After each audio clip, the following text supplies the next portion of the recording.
you jump into an account and they might, either it's cold start and they have no data, no history, and maybe no direction.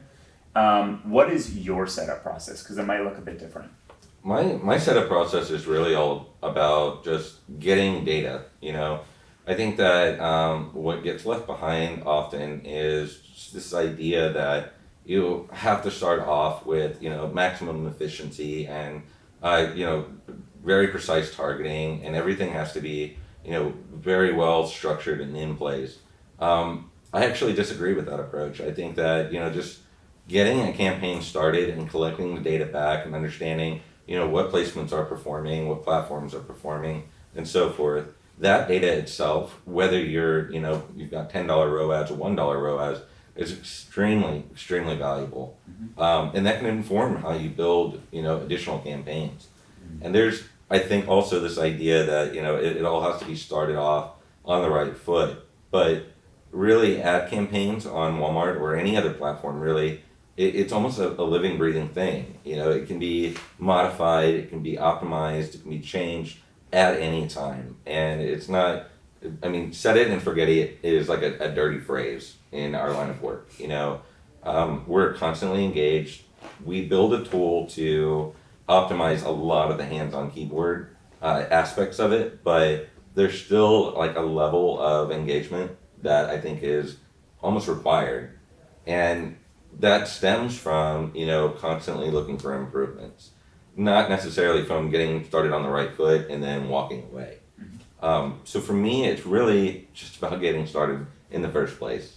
I love the contrast because I'm with Claire. I love precise organization and I can't live without it. It's just the way I live my life. It's the way I like to work.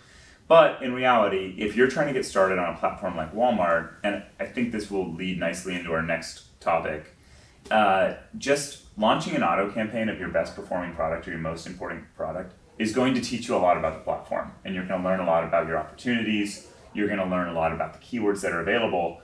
And we can still get our playbook from that starting point, right? Like, I agree with both of you, and it really depends on kind of where the brand is at or what your goals are. Yeah, I think that the caveat obviously is that, if somebody's starting from a completely blank slate, it's better to launch a campaign than to spend too much time really trying to over-organize and over-segment.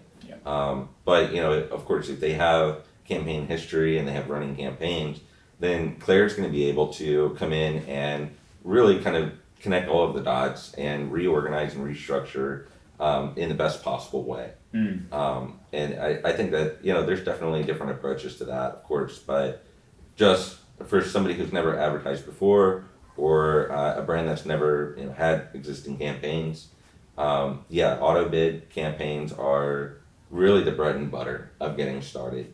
That can inform so many decisions moving forward. What I think is really fair on that is, because at first I was like, oh boy, is that Walmart's taxonomy online is based off of their in-store taxonomy, so it's pretty tight. So whereas Amazon may be a little bit looser, you may show in a variety of areas that maybe aren't as relevant.